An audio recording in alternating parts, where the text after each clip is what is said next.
ወቀ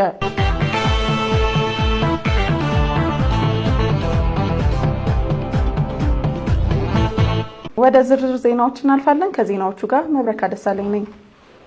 ወጣቶች የወጣትነት እድሜያቸውን ለማህበረሰብ የሚሆን በጎ ተግባር በመስራት ማሳለፍ እንደሚገባቸው በፎንቆ ከተማ በወጣቶች የተደራጀ ጡማ የተሰኘ ማህበር አባላት ተናገሩ።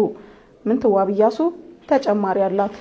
ማህበሩ ጡማ የሚል ስያሜ በመያዝ ብሩህ አእምሮ ባላቸው ወጣቶች ተቋቁሞ ወደ ተግባር ከገባ ከ8 ዓመታት በላይ አስቆጥሯል። ማህበሩ ዋና ዓላማ ያደረገው ወጣቶች የወጣትነት እድሜያቸውን በጎ ተግባር በመስራት ማሳለፍ እንዳለባቸው በመገንዘብ ነው። በቀን ገቢ የሚተዳደሩ 30 ቋሚ አባላትን በመያዝ የተቋቋመው ይህ ማህበር ከዚህ ስራ የሚያገኙት ገቢ በየወሩ 100 ብር መዋጮ የሚሰበሰብ ገንዘብ ብቻ ነው የማህበሩ ካፒታል። በዚህ ሁኔታ ወደ በጎ ተግባር የገባው የጡማ ማህበር በፎንቆ ከተማና ዙሪያዋ በርካታ ተግባራትን እያከናወነ እንደሚገኝ የማህበሩ ሰብሳቢ ወጣት መሐመድ አብዲ ይገልጻል። የትምህርት ቁሳቁስ በማጣት ከትምህርት ገበታቸው መገኘት ላልቻሉ ከ100 ላላነሱ ህጻናት የትምህርት ቁሳቁስ በማሟላት ስራ፣ ለአቅመ ደካሞች ቤት የመገንባትና የማደስ ስራ፣ የከተማ ውበትና ጽዳት በየዓመቱ በእቅድ ከሚከናወኑ ተግባራት መካከል የሚጠቀሱ ናቸው። ከዚህ በተጨማሪም ቀባሪ